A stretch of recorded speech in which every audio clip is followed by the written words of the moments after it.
Kita masuk berita yang pertama. Pemirsa, dua rumah di kawasan Kelurahan Perigi, Kecamatan Kayu Agung, Kabupaten Oki ludes di Amusi Jago Abang. Kemutungan diduga karena korsleting listrik.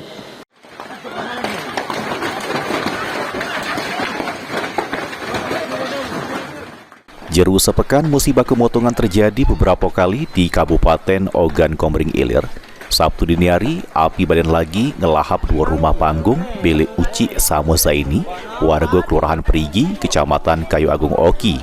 3 unit mobil pemadam kemutungan dikerahkan guna midam ke api yang gesit membesar. Api diduga dipicu arus pendek listrik yang pertama kali muncul dari rumah Uci sehingga gesit merambat ke rumah milik Zaini. Bangunan material yang terbuat dari kayu sama papan ngebuat api dengan gesit ngeludes dua rumah panggung tersebut.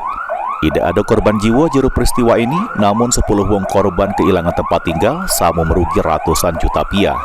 Kemutungan ini merupakan ketiga kalinya jeru seminggu ini di Oki. Sebelumnya pada Minggu 24 Juni liwat, kemutungan juga melanda asrama Pondok Pesantren Mahat Usmani Sirah Pulau Padang. Sementara pada Jumat liwat, 3 unit rumah di Tulung Selapan Oki juga temutung. Nopan Wijaya, PAL TV.